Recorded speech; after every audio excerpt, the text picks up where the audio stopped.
vamos a tratar de que ustedes tengan en cuenta pues las evidencias actuales en hipertensión. Y vuelvo y les digo, ustedes van a ir leyendo cada vez más los procesos de fenotipificación, porque indiscutiblemente el éxito en las metas terapéuticas y en patologías como hipertensión es que realmente nosotros conozcamos la fisiología y el factor fisiopatológico que está llevando a que nuestro paciente se ponga hipertenso. Muchas clasificaciones para hipertensión, pero sigo pensando que la clasificación de la Sociedad Internacional de Hipertensión es muy práctica y es muy fácil, es decir, uno debería buscar una presión arterial menor de 120/80, hablaríamos de presión arterial elevada de 120 a 129 y menor de 80, un estadio 1 de 130 a 139 y de 80 a 89 y un estadio 2 mayor o igual a 140 a 90. Si el paciente tiene presión arterial elevada, no hay que intervenirlo farmacológicamente, deben enfatizar en cambios en el estilo de vida, porque sabemos que una de las cosas que mostró el estudio SPRINT fue que cifras mayores de 115/75, en la medida en que se iban progresando en el tiempo, nos predecían el desarrollo de hipertensión. Y es así como el 90% de la población en algún momento de la vida va a estar hipertensa. Pacientes que tienen una hipertensión estadio 1, que es la que vimos que el paciente tiene de 130 a 139 y 80 a 89, enfatizar en cambio en el estilo de vida, y si el paciente es de bajo riesgo cardiovascular, podríamos adicionar monoterapia, pero pacientes mayores o iguales a 140/90, enfatizar fuertemente en las medidas no farmacológicas, pero esos pacientes deberían tratarse con terapia combinada con 2 medicamentos que actúen por vías diferentes. Y si ustedes conocen la fisiopatología y la hemodinamia del paciente hipertenso, pues lo podrán elegir de una manera más correcta. Más de 1 billón de habitantes con 9.4 millones de muertes al año, una prevalencia del 76% entre los 65 y 74 años y del 82% en mayores de 75 años.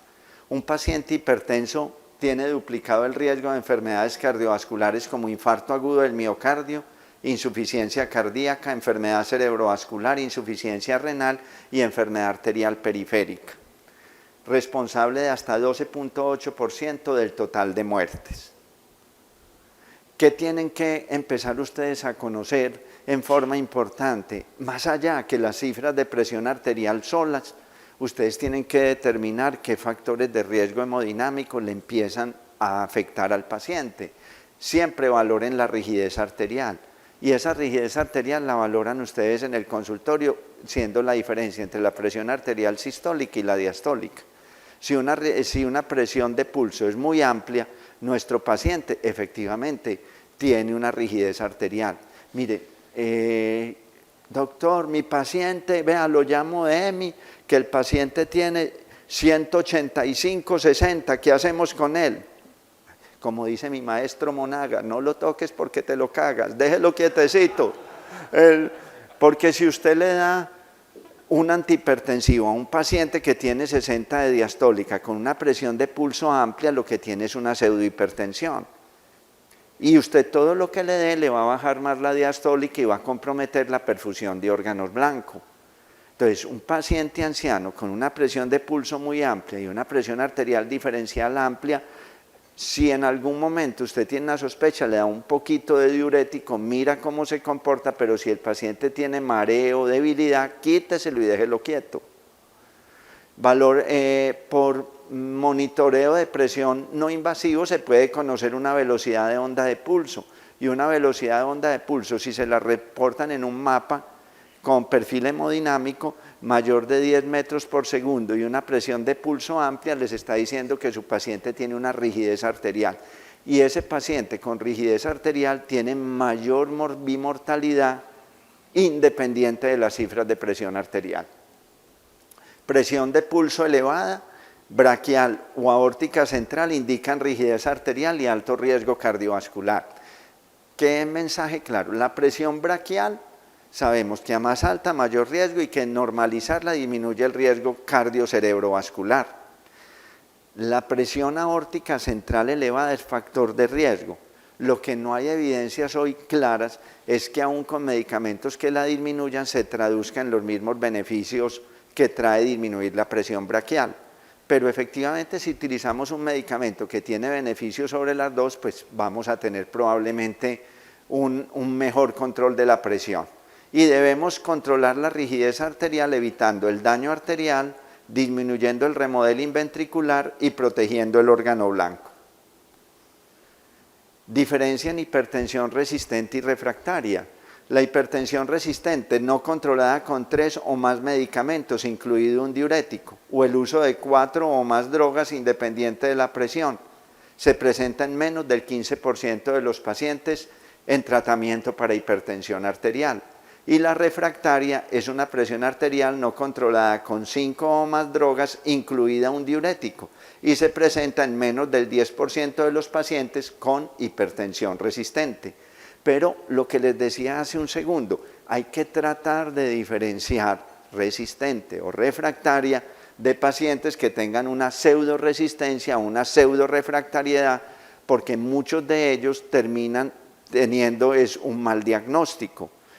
Mire, hay una clasificación nueva publicada este año en Current Hypertension que se llama hipertensión paroxística. ¿Ustedes, alguien, qué se le ocurre que puede ser una hipertensión paroxística?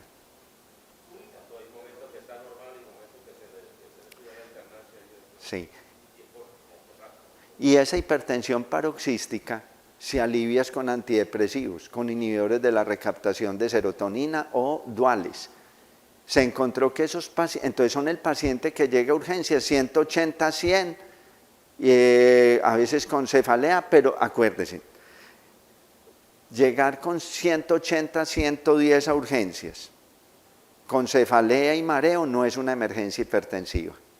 Para tener una emergencia hipertensiva, yo debo llegar con las cifras de presión elevadas y compromiso de órgano blanco, y cefalea no es compromiso de órgano blanco, ni mareo, debe haber o papiledema, o hemorragias retinianas, o signos de una enfermedad cerebrovascular, o signos de una injuria renal aguda, o de una disección de aorta, o de un edema pulmonar, o de un síndrome coronario agudo.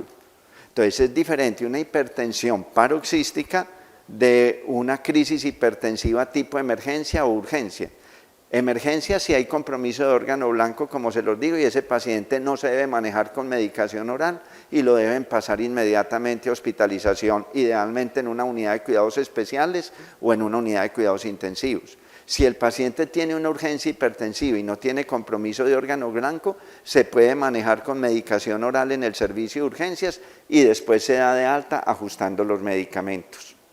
Y se encontró que pacientes con hipertensión paroxística no tienen ni siquiera problemas psicológicos recientes, ni crisis de ansiedad en ese momento. Son eventos incluso desde la infancia. Todavía no está estandarizado, pero son nuevos mecanismos que explican en un momento dado génesis de hipertensión arterial. Acuérdense que cada rato les pueden devolver un paciente que va para una cirugía, que porque se le subió la hipertensión cuando llegó, y ustedes conocen que el paciente es ansioso. Hombre, pues cuadren una benzodiazepina y le dicen, vea, 5 goticas de clonazepam antes de que vaya donde ese señor allá y me lo devuelva otra vez. Listo. Hipertensión, tratamiento nocturno, que es otra de las preguntas que se hacen. La evidencia actual, miren, revisen todo el soporte bibliográfico, porque yo no quiero que mañana digan, vea, es que Juan Guillermo nos dijo eso. No, yo eso no lo dije, vea, eso está adecuadamente sustentado. Hoy el paciente debe tomar el medicamento en el momento más conveniente para él. O sea, si el paciente les dice a ustedes que a él se le olvida menos por la noche, pues déselo por la noche. Pero yo les voy a explicar que hay que tener una serie de cuidados para explicarle y motivar al paciente. Recomendaciones actuales sugieren que la hora del medicamento no es crucial para su acción terapéutica. El momento para dar el medicamento debe individualizarse según las preferencias del paciente y el contexto clínico. Y miren que hay divergencia. Estudio Harmony Time no encontraron diferencias en control de presión arterial y resultados de enfermedad cardiovascular. El estudio MAPEC elegía mostraron beneficio de tomar medicación al acostarse. Pero recuerden que la mayoría de infartos agudos del miocardio y las enfermedades cerebrovasculares ocurren en la madrugada. hasta alrededor de las 8 de la mañana. ¿Cuánto es el descenso normal de la presión arterial en la noche? Del 10 al 20%. Si yo le doy un medicamento que tenga acción muy rápida, se lo doy en la noche y mi paciente es un diper extremo, o sea, hace un descenso marcado, pues voy a tirar la presión arterial muy abajo y puedo aumentar el riesgo de complicaciones cardiovasculares. ¿Qué pacientes pueden tener más ese riesgo? Pacientes que desarrollan disautonomía. ¿Y de los que desarrollan disautonomía, cuáles? Los diabéticos, o los pacientes muy ancianos o polimedicados. Hipertensión arterial nocturna, dipping y matinal. Presión arterial en la noche es 10 a 20% más baja que en el día. El problema de valorar el dipping es que en 30% de los pacientes cambia al repetir las pruebas. Por eso es que terminan los estudios hoy en día diciendo, no, désela a la hora que le dé la gana. Porque al repetirle al mismo paciente la prueba, posteriormente han visto que cambia, hay variabilidad intrapaciente, intraindividual. Entonces no han podido sacar unas conclusiones que realmente sean contundentes para una recomendación rutinaria. Hipertensión nocturna, presión arterial elevada en 50% de los con hipertensión y en muchos sin hipertensión. Tener hipertensión en la noche no es sinónimo de no dipping. Y hay pacientes que hacen una hipertensión en la noche, pero la suma total del monitoreo en 24 horas no da para criterio de hipertensión. Hipertensión arterial matinal es presión arterial matinal en las primeras 2 horas del despertar si el paciente tiene un monitoreo de presión de 24 horas. O en el paciente que ustedes le dicen que se la tome en la casa y se la toma antes del desayuno y de la toma de medicamentos. Entonces, es normal un descenso nocturno hasta el 20%. Si es más de ahí, es un dipping extremo. Si antes ocurre lo contrario, se eleva, son pacientes con mucho riesgo de enfermedad cerebrovascular. Y es normal que haya un aumento matinal, pero si hay una descarga matinal excesiva, son pacientes con mayor riesgo cardiovascular también.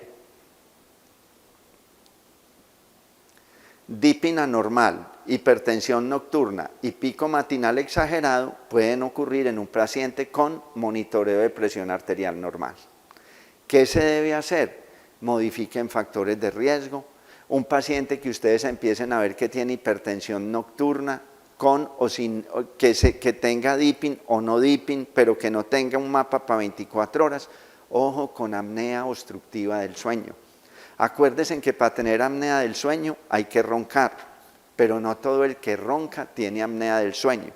Que la mayoría de los pacientes con apnea del sueño son obesos o con sobrepeso, pero que no es un sine qua non ser obeso o con sobrepeso para tener apnea del sueño.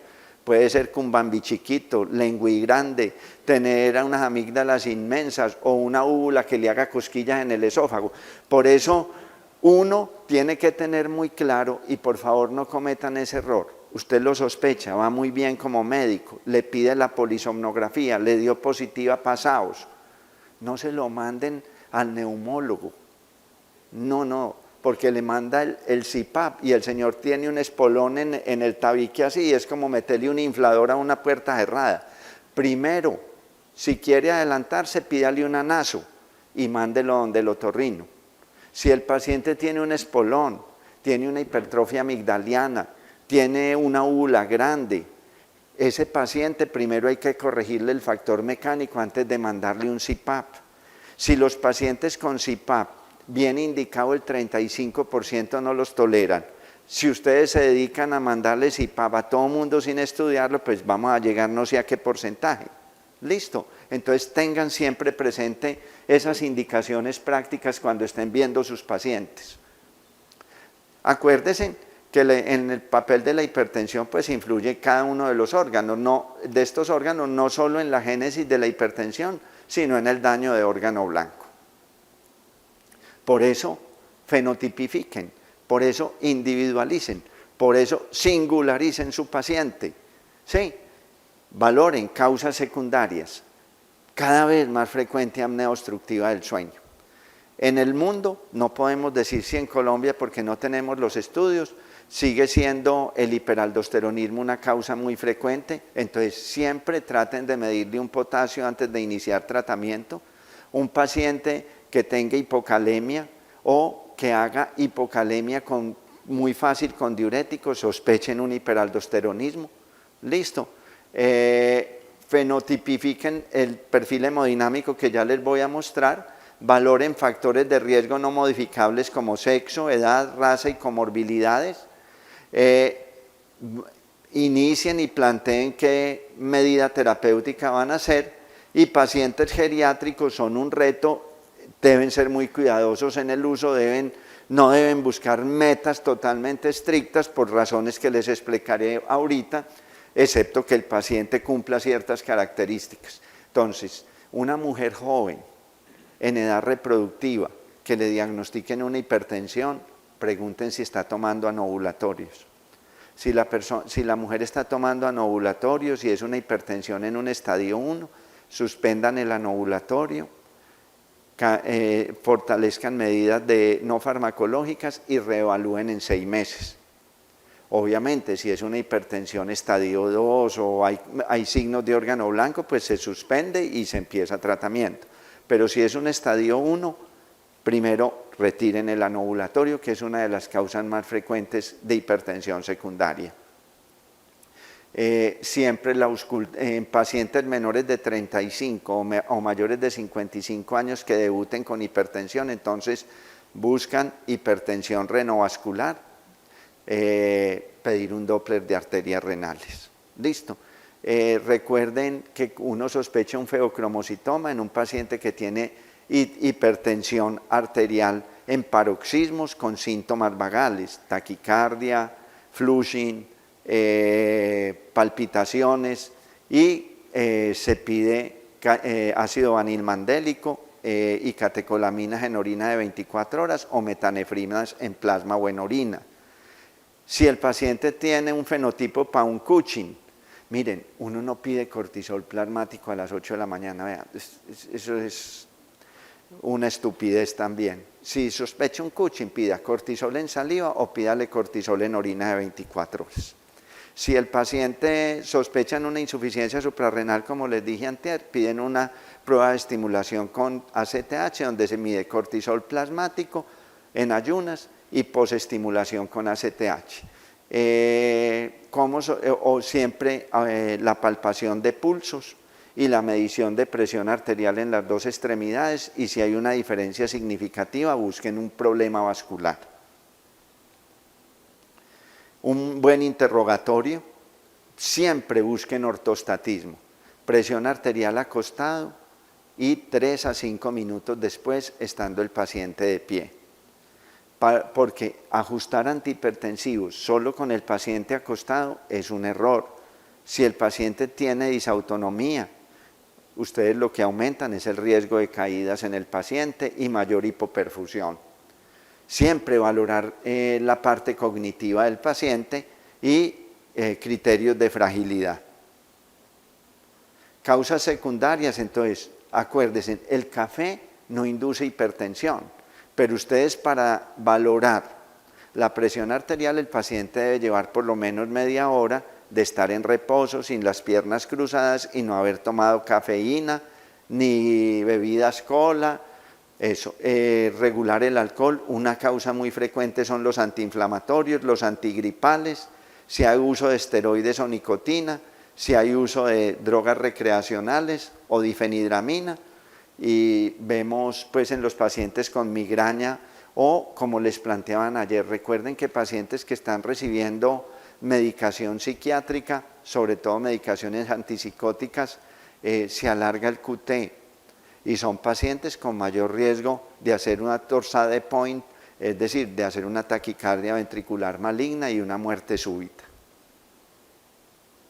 Aquí hablamos de ortostatismo. Si cumpliendo estos criterios hay una caída de la sistólica en 20 milímetros de mercurio o de la diastólica en 10 milímetros de mercurio, y el paciente puede relatar mareo, debilidad, alteraciones visuales o incluso hacer síncope. Desde el punto de vista hemodinámico, ¿qué deben de tener? ¿Qué quiere decirles esta diapositiva? Nunca lleven los pacientes con presiones arteriales diastólicas a menos de 70 milímetros de mercurio. Por eso es tan importante no solo medirla cuando el paciente está en decúbito supino, sino también teniendo el paciente de pie buscando el ortostatismo. Una diastólica menor de 70 milímetros de mercurio genera lo que desde hace muchos años se llamaba curva J, y entonces la perfusión de coronarias que se hacen diástole o el flujo sanguíneo cerebral o el flujo sanguíneo renal se van a ver comprometidos. Acuérdense, si alguien quiere preguntar mientras vamos hablando, para que pueden hacerlo con toda tranquilidad. Determinar por presión de pulso, vimos que una presión de pulso amplia indica rigidez arterial, mayor disfunción endotelial y por ende mayor riesgo de complicaciones a nivel de cerebrovascular. Entonces, en la medida en que se envejece, la presión de pulso se amplía. Antes en los pacientes jóvenes es un mayor indicador de riesgo cardiovascular la presión arterial diastólica, pero en los ancianos la sistólica, sobre todo para el desarrollo de enfermedad cerebrovascular. La presión de pulso, ¿qué les indica? Rigidez arterial, estrés en la pared, engrosamiento de la túnica media. ¿Qué deben hacer ustedes en su consultorio? No, el futuro cercano realmente es que los pacientes se manejen con monitoreo arterial de presión de 24 horas y obteniendo parámetros hemodinámicos, porque todos los estudios muestran que si yo conozco claramente la hemodinamia del paciente, elijo mejor los medicamentos y por ende tengo mayor probabilidad de lograr adherencia y metas terapéuticas. Entonces, mide y registre presión arterial y frecuencia cardíaca. Cosas tan sencillas. Si la presión arterial diastólica de su paciente es más alta que la frecuencia cardíaca, el paciente tiene vasoconstricción y probablemente se va a favorecer de entrada mejor de un vasodilatador, un IECA o un ARA2 o un calcio antagonista. Pero si la presión arterial diastólica es menos que la cardíaca, mi paciente va a estar vasodilatado y probablemente esté hiperdinámico. Por eso la Sociedad Europea de Cardiología, en los cambios del 2024 y el Colegio Europeo de Cardiología, ya los beta bloqueadores no los tienen, por ejemplo, como quinta línea, puede ser primera. Si el paciente tiene vasodilatación y frecuencia y en un momento dado la presión diastólica es menor que la cardíaca, puede que ese paciente de entrada se beneficie más de un beta bloqueador. Todo paciente que tenga una frecuencia cardíaca en reposo mayor de 80 tiene hiperactividad del simpático. Acuérdense también que el paciente hipertenso con falla cardíaca, el paciente con falla cardíaca, ¿de qué se muere? Se muere de muerte súbita o de falla cardíaca progresiva. ¿Y cuál es el asesino en falla cardíaca? Es el simpático. Por eso, y los médicos muchas veces erróneamente creen que el simpático mata a los pacientes que son estadio C o D o NIHAG 3 o 4. No, el simpático lo mata a uno desde el principio. Por eso la primera manifestación de una enfermedad coronaria puede ser la muerte súbita. Presión arterial similar a la frecuencia cardíaca, el paciente tiene vasoneutralidad. Eso, simplemente ustedes en el consultorio, tomando la presión arterial acostado y de pie, y palpando el pulso, pueden tener ya una guía de cómo pueden elegir un medicamento para utilizar en su paciente. ¿Qué rango es permitido? O sea, ¿baja 5, más de 5 en esa medida? En la frecuencia cardíaca Versus la diastólica. Normalmente deben ser similares. Entonces, si hay más de 5 latidos de diferencia, se considera que ya está alterado. Ahora, calcular la presión arterial media y de acuerdo a esto, sobre todo con lo que les dije, ustedes sin tener un monitoreo hemodinámico, sin reportar parámetros hemodinámicos, usted ya puede tener una guía si qué tipo de medicamento podría ser de elección para empezar en el paciente. Cuando a ustedes les hablan de hemodinamia y escuchen el concepto de PKR, es un balance entre presión y flujo. ¿Qué importancia tiene esto? que en la presión arterial el 90% va a depender de presión y el 4% de flujo. Esto como para que sepan, pues cuando les hablen del término, sepan de qué les están hablando, ¿cierto? Y por eso nosotros vamos a tener hipertensión cardiogénica e hipertensión vasogénica. En la cardiogénica hay vasodilatación, un gasto cardíaco alto y una impedancia vascular baja. La mayoría es vasogénica y la impedancia vascular va a ser elevada. Por sexo, es muy importante, cada vez se encuentra indiscutiblemente, y como les decía antier, la mujer, sobre todo cuando llega al periodo de la menopausia y la posmenopausia temprana, esos primeros 10 años, es clave que simplemente no enfoquemos en unas cifras de presión, tratemos de proteger el endotelio.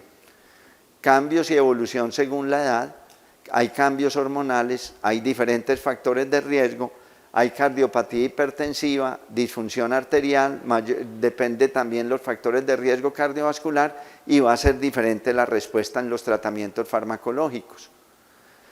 Las mujeres jóvenes tienen una presión arterial menor hasta los 30 años y en la menopausia el riesgo cardiovascular se iguala o aún puede superar al hombre. Hay mayor actividad del sistema nervioso autónomo, es decir, hay mayor actividad simpática. Por eso es más frecuente también que las mujeres hagan más frecuentemente falla cardíaca diastólica que los hombres.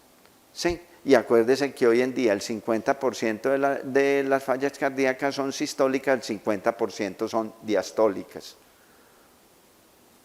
El papel de los estrógenos como hipotensor, la progesterona contrarresta el efecto de los estrógenos. Y miren, yo no sé si ustedes están viendo, pero el abuso de testosterona en pacientes jóvenes es aterrador. Y casi todos los extranjeros que nos llegan a evaluar, todos abusan de testosterona. Esto es muy importante porque la testosterona activa el sistema renina-angiotensina-aldosterona, que cumple un papel muy importante en la génesis de hipertensión y tenemos que trabajar en esto. Además, recuerden, un paciente con apnea del sueño, que no esté corregida la apnea del sueño, está contraindicado el uso de testosterona, porque la testosterona empeora la apnea del sueño porque relaja mucho la parte a nivel de la vía aérea superior, empeorando el fenómeno de obstrucción. El primer indicador muchas veces en el hombre de aterosclerosis generalizada de hipertensión es la disfunción eréctil. Y recuerden, sobre todo en mujeres, el síndrome de ovario poliquístico. El síndrome de ovario poliquístico no simplemente es un trastorno menstrual, es un factor de riesgo cardiovascular. Las mujeres con ovario poliquístico tienen a largo plazo mayor síndrome metabólico, tienen mayor hipertensión y mayor frecuencia de cáncer, tanto de mama como cáncer de endometrio. Vemos en hombre y en la mujer el papel pues, de los distintos factores, tanto la testosterona como la deficiencia de estrógeno y el desarrollo de síndrome metabólico. Les he hablado del papel de la apnea obstructiva del sueño. Obesidad presente en 50%, entonces 50% aproximadamente de los pacientes hipertensos tienen obesidad. La diabetes más en hombres dependiendo de la edad y valorar la tasa de filtración glomerular. Acuérdense, no miren creatinina sérica sola. Siempre pidan que el laboratorio les reporte la creatinina sérica, pero con la tasa de filtración glomerular. ¿Qué es importante en esto? Cuando ustedes conozcan siempre, antes de medicar el paciente, muy bien qué tasa de filtración glomerular y qué creatinina tiene. Porque si el paciente recibe un bloqueador del sistema renina-angiotensina-aldosterona, se eleva hasta un 30 o un 35% la creatinina, alcanzando un plató, o sea, una estabilización al mes. Eso es una respuesta normal, no quiere indicar que haya daño renal, excepto que el paciente haga hipercalemia o deterioro renal. En las mujeres, cuando se tornan hipertensas, se ha visto que hay un mayor crecimiento de la aurícula y un mayor desarrollo de hipertrofia ventricular izquierda y mayor riesgo de fibrilación auricular.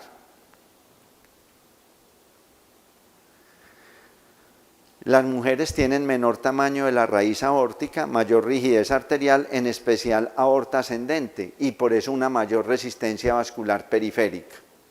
¿Esto en qué se traduce?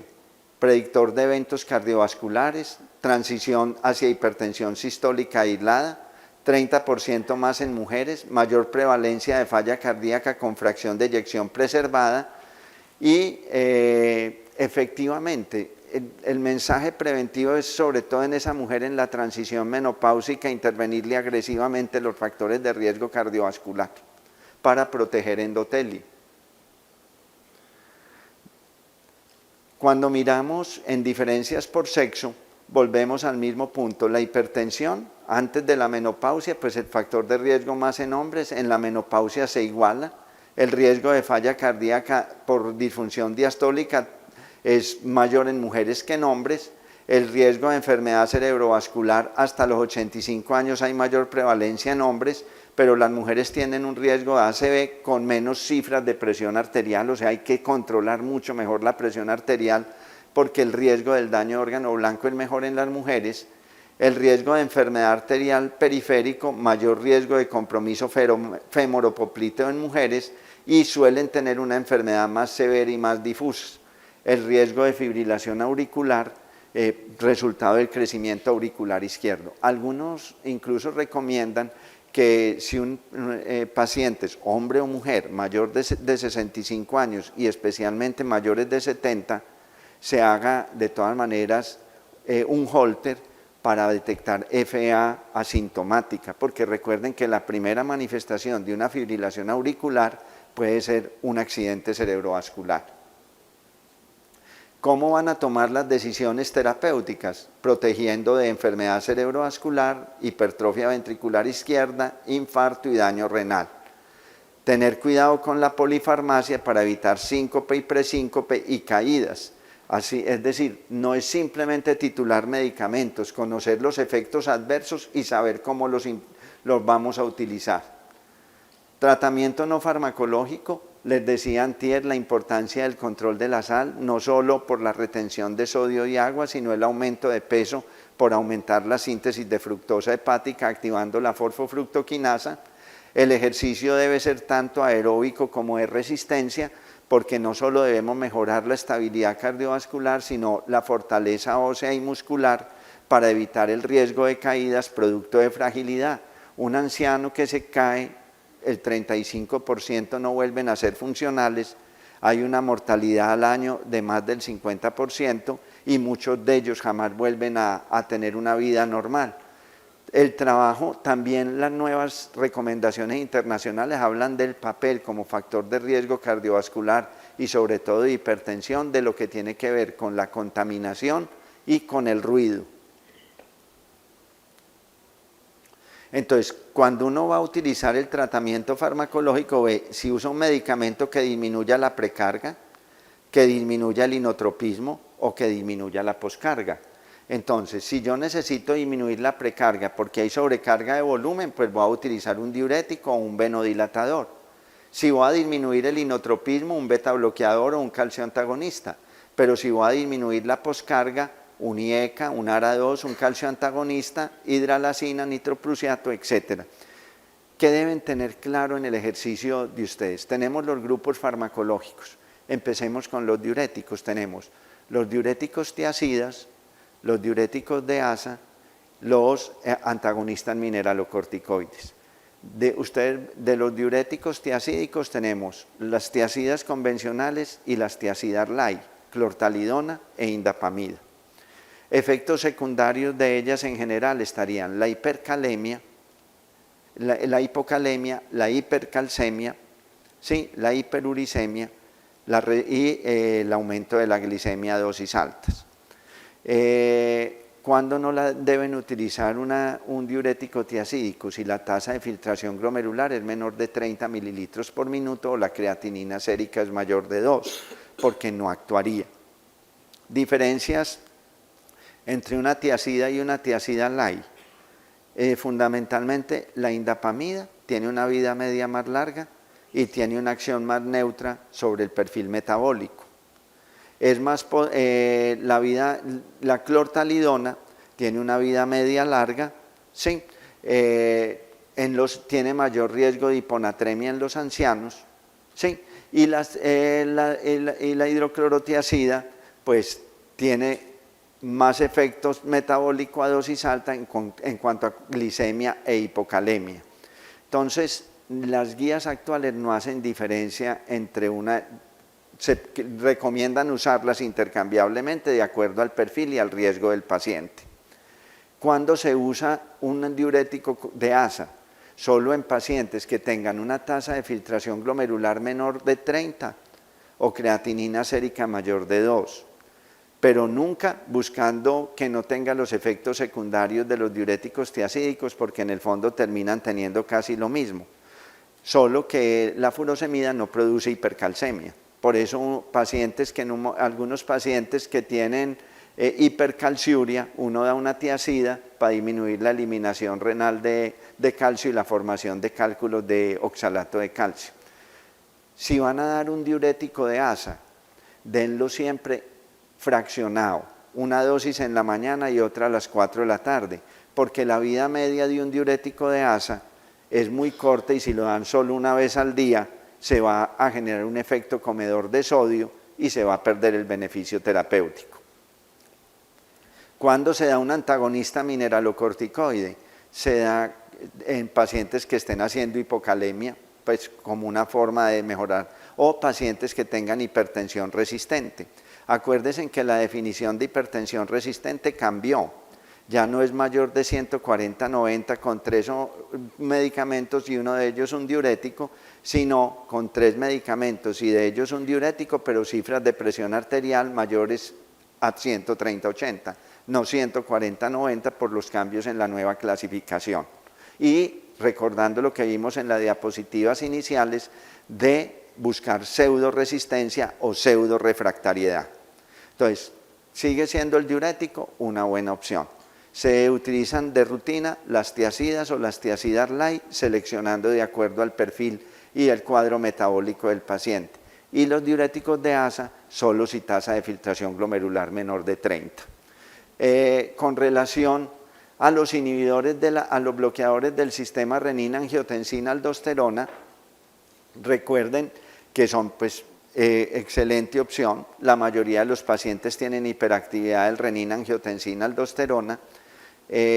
Podemos utilizar un IECA, un ARA2, como diferencia grande es que los ARA2 tienen una menor frecuencia de tos, pueden ser un poco más potentes para bajar las cifras de presión arterial, pero ambos están avalados por todas las sociedades internacionales.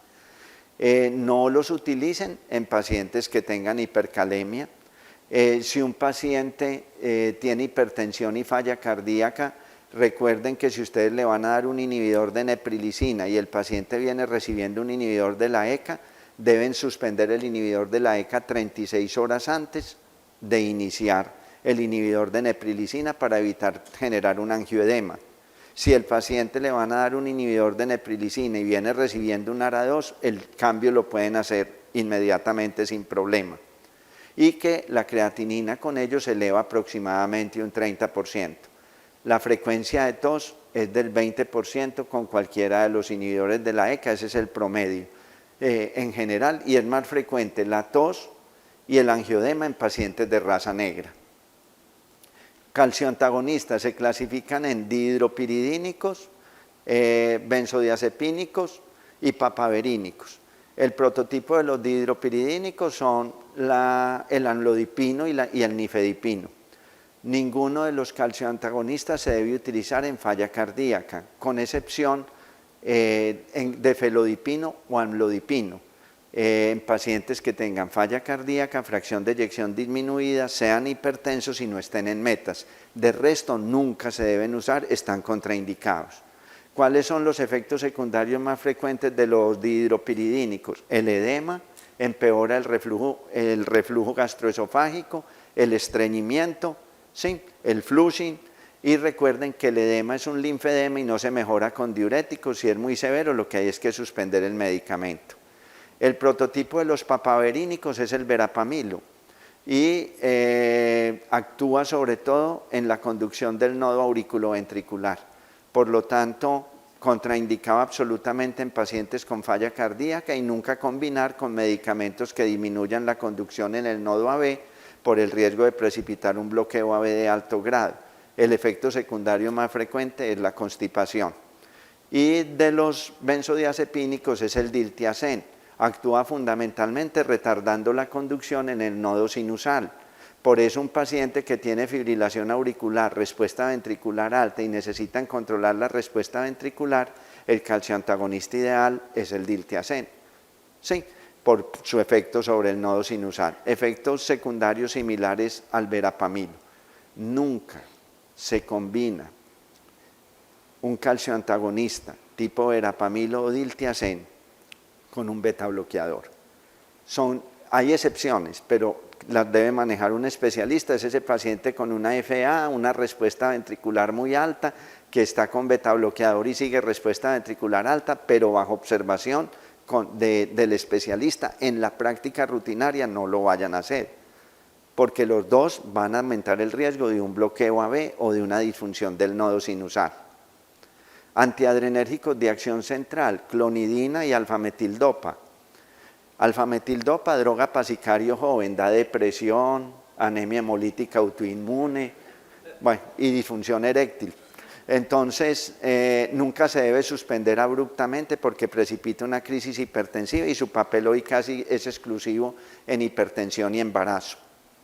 Así vean a los nefrólogos utilizando, nunca se combina clonidina con un bloqueador alfa periférico, es llover sobre mojado. O sea, uno combina medicamentos para buscar acción sinergística, pero no medicamentos que actúan por la misma vía.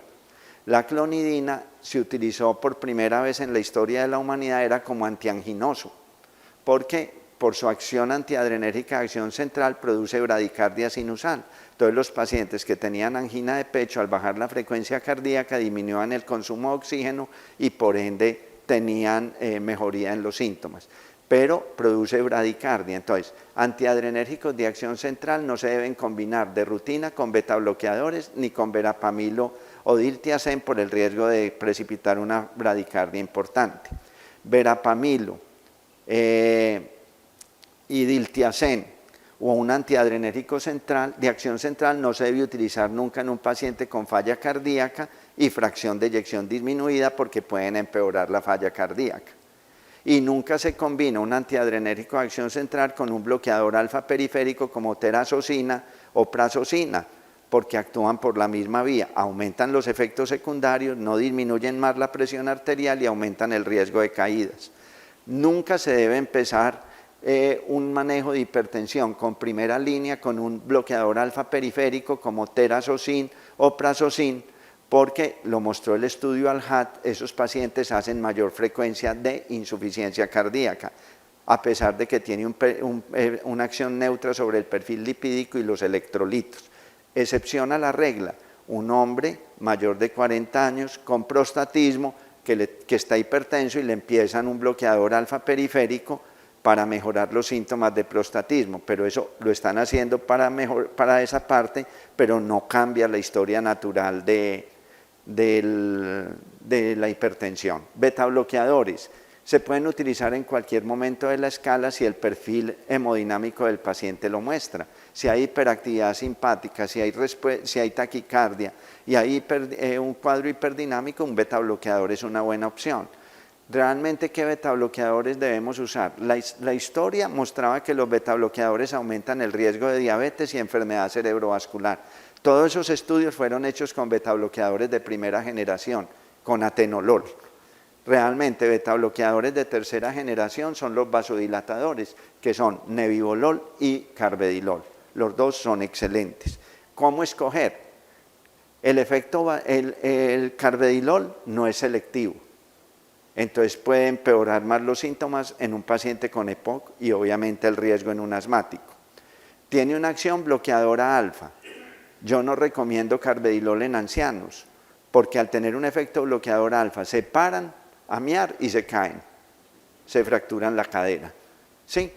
Nebivolol libera óxido nítrico, es vasodilatador mediado por óxido nítrico, no produce hipotensión. Es el más selectivo de todos los beta bloqueadores. Pero los dos son seguros en falla cardíaca, ustedes eligen de acuerdo a su criterio y a su experiencia. Pero si hay riesgo de hipotensión postural, no escojan carvedilol, no es una buena opción, por el riesgo que les acabo de exponer. Beta bloqueadores entonces no los van a combinar de rutina con antiadrenérgicos de acción central, ni con verapamilo o con diltiazem. No combinan antiadrenérgicos de acción central con bloqueadores alfa periféricos y nunca se combina un IECA con un ARA2 porque el estudio ONTARGET mostró que aumentaba los efectos secundarios y no había mayor beneficio.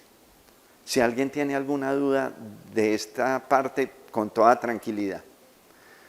Entonces vemos hipertensión cardiogénica, vasogénica o mixta y lo que les dije cómo se iba eligiendo cada uno de los medicamentos.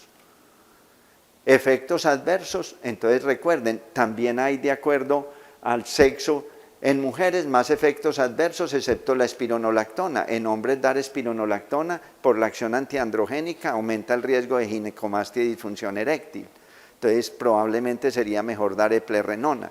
Ya vemos los beneficios específicos que en Colombia no lo tenemos disponible, pero en nefropatía diabética va a tener cuando tengamos disponible finerenona. Diuréticos, vimos el riesgo, en mujeres hay mayor riesgo de hiponatremia, hipocalemia y en los hombres mayor riesgo de gota. Dihidropiridínicos, en las mujeres hay más edema, en las mujeres hay más tos con los IECA y si vamos a elegir un beta bloqueador para que tenga menos efecto sobre disfunción eréctil, indiscutiblemente es nebivolol, ¿sí? Y nebivolol no tendría contraindicación de combinarse con tadalafilo o con sildenafilo. Insistir en la utilidad de la dieta DASH, beta bloqueadores y calcioantagonistas, también muy buena evidencia en mujeres, e insistir en el ejercicio, en las medidas no farmacológicas. Siempre valoren, y ayer el doctor Ubier o antier les hablaba de la importancia de la farmacocinética y la farmacodinamia. Entonces, hay interacciones farmacológicas de los medicamentos, unas pueden ser beneficiosas y otras efectivamente pueden ser deletéreas.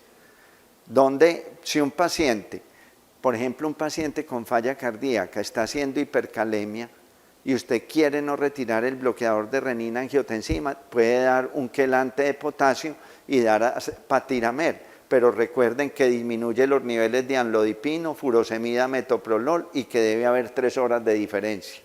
La colestiramina debe estar espaciada entre 1 y 4 horas entre los medicamentos para evitar que no bloquee la absorción de los otros. Y en mujeres en embarazo, donde se suplementa normalmente hierro, recuerden que el alfa-metildopa y el hierro no la van, tienen que estar totalmente separados.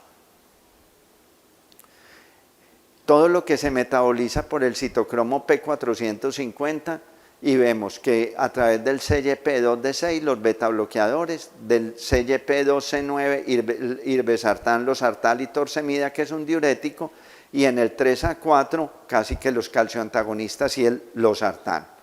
¿Por qué es importante esto? Porque hay otra serie de medicamentos pues, que no vamos a mencionar, pero quien quiera tomarle la foto a la tabla sabe que esas interacciones pueden en un momento dado o disminuir o aumentar las concentraciones plasmáticas del medicamento y esto afectar la respuesta. Con relación al litio, ojo, con IECAS, ARA2, antagonistas mineralocorticoides y tiacidas. Si queremos inotropismo negativo, calcioantagonistas no dihidropiridínicos y beta bloqueador, el riesgo con hipercalemia, vimos que no se combinan IECAS y ARA2 y, ojo, también se los dijo el doctor Ubier ayer, no ir a suspender abruptamente ni beta bloqueadores ni clonidina porque se puede precipitar una crisis hipertensiva. Aquí vimos ya lo de las interacciones.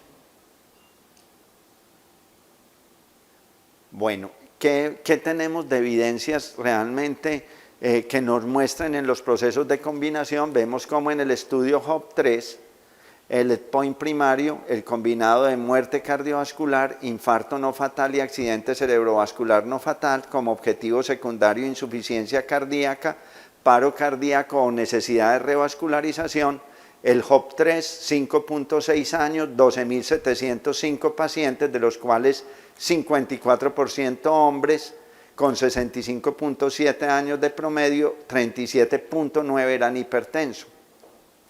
El promedio de presión arterial 138/91 y el promedio de LDL 127.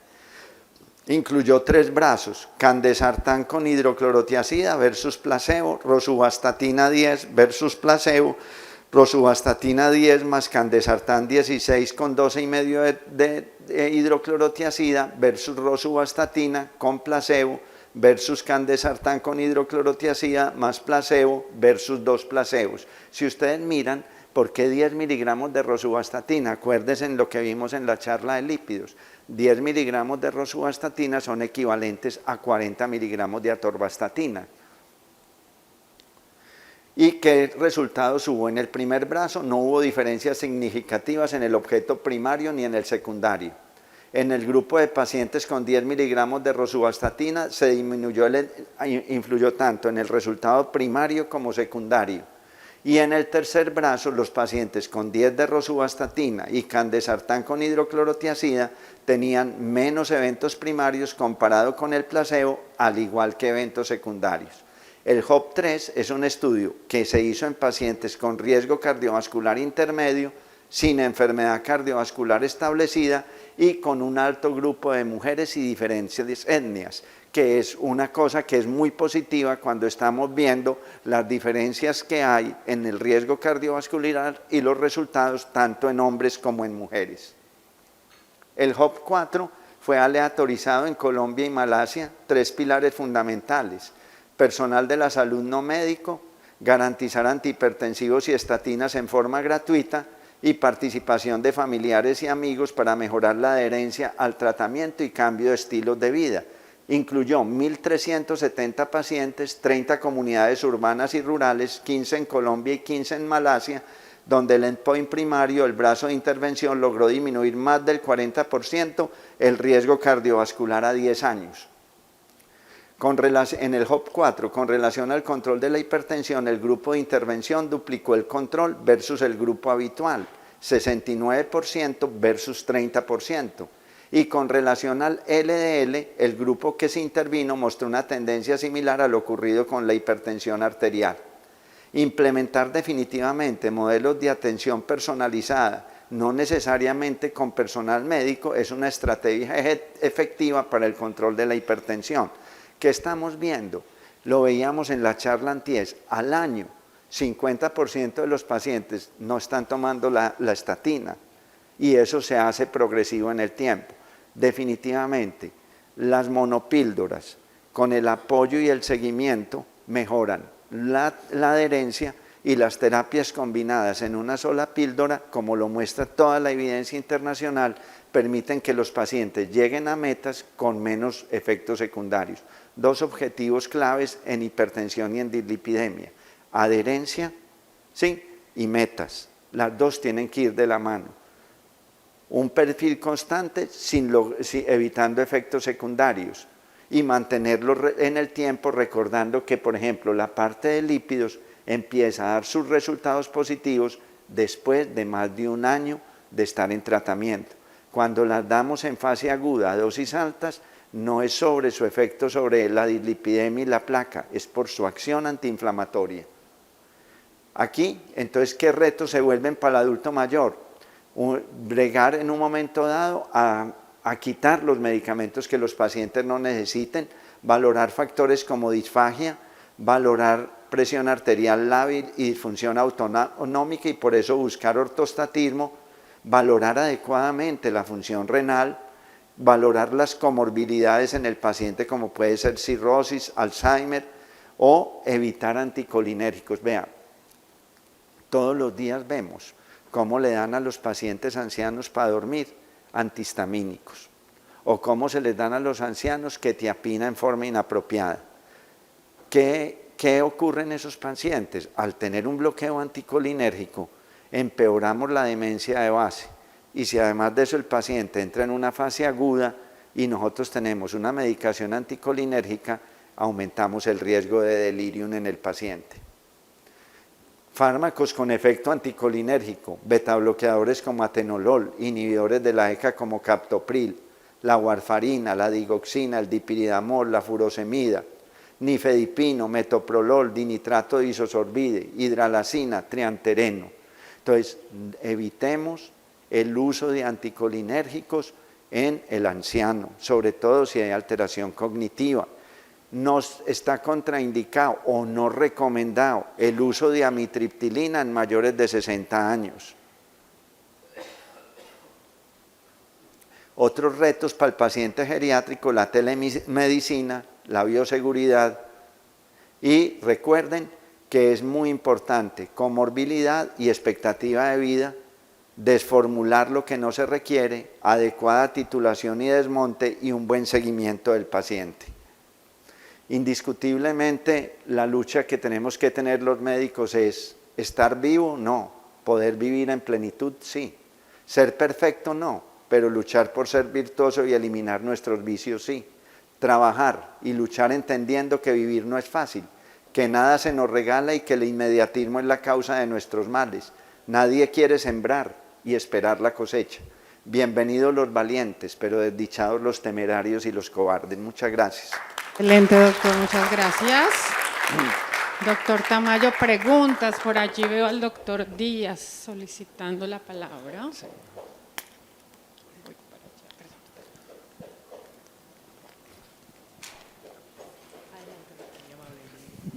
Doctor Tamayo, muy amable por su exposición. De pronto empiezo con unos tips que de pronto valen la pena recordar. Que el beneficio de cardiovascular en la mujer posmenopáusica, como usted lo dijo exactamente, lo vamos a conseguir actuando en los primeros 10 años de la menopausia, si pensamos en realizar la terapia de reemplazo hormonal. Ya después de ese periodo, ya el efecto no es el mismo. Correcto.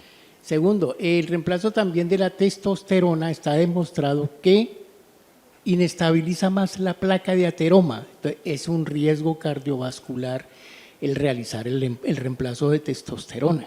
Como varias personas lo han visto y lo han notado últimamente, que están haciendo utilización de ese reemplazo en la actualidad, ¿no? Entonces es un riesgo cardiovascular que hay que valorar. En estos días hubo un desabastecimiento del enalapril, y entonces vale la pena recordar, porque nos enfrentamos a esa situación, y debemos tener a la mano también, y vale la pena reemplazarlo por el captopril.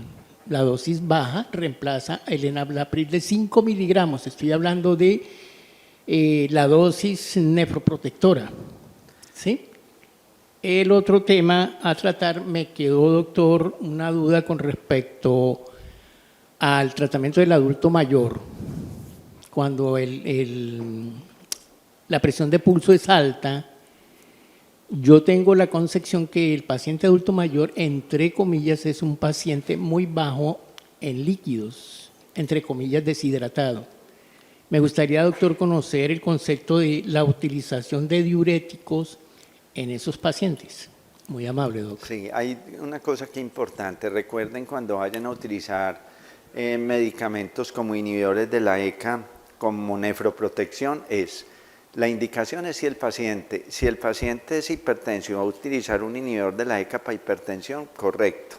Si es un inhibidor de la ECA con un índice valle pico menor del 70%, lo debe dar 2 veces al día, porque o si no, no logra el efecto, se pierde. Segundo, si el paciente es diabético con microalbuminuria positiva y tiene 2 de 3 en 6 meses, independiente de la presión arterial, se da un IECA, un ARA2 para hacer nefroprotección, pero no está indicado nefroprotección si no hay microalbuminuria, excepto que lo esté dando porque está hipertenso. Pero dar un IECA a un paciente que no está hipertenso y tiene microalbuminuria negativa porque es diabético, no está indicado.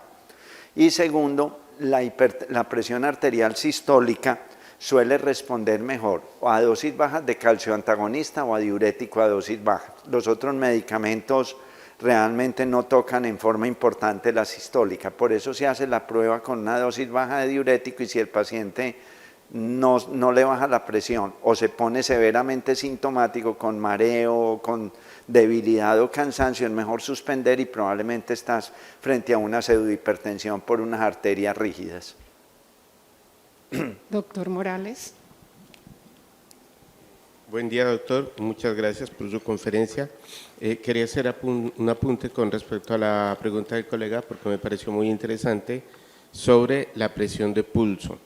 De hecho, en el laboratorio de riesgo cardiovascular en que yo trabajo en la ciudad de Pasto, una de las mediciones que nosotros hacemos es precisamente la presión de pulso y determinamos la velocidad de la onda de pulso, porque eso a través de unas ecuaciones nos ayuda a calcular la edad vascular y es un marcador precoz de riesgo cardiovascular. De hecho, cuando ninguno de los otros marcadores está ya alterado, la velocidad de la onda de pulso sí puede estar alterada.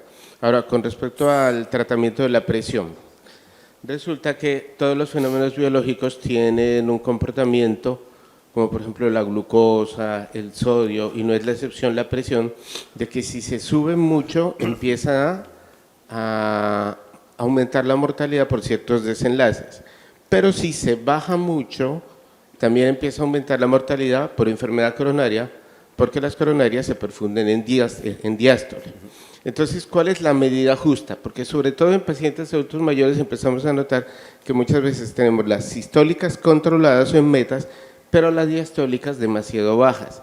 Y eso tiene repercusiones clínicas, porque los pacientes empiezan a caer más, porque empiezan a hacer deterioro cognitivo y porque puede aumentar la enfermedad la mortalidad por enfermedad coronaria. Entonces, los estudios en adultos mayores han definido que cuando uno tiene esa situación compleja, la meta de control de presión sería la presión de pulso. Y básicamente lo que ellos recomiendan es tenerlos entre 50 y 60 de presión de pulso, de tal forma que te logre ese equilibrio. Y la otra pregunta es, definitivamente en geriatría nosotros en los mayores de 80 años tendemos a no utilizar hidroclorotiazida porque primero se quema más, les da más hipotensión ortostática y se quema más. Y segundo, en ellos es muy fácil ver hiponatremia por hidroclorotiazida y entonces consultan básicamente por cuadros de delirium o de deterioro cognitivo. Eso era lo que yo quería aclarar. ¿Algo para agregar, doctor Tamayo? No, yo creo que ya queda todo muy bien. Muchas gracias. ¿Alguna otra pregunta, intervención? Bueno, nuevamente un aplauso para el doctor Tamayo. Muchas gracias. Megalabs. Somos bienestar.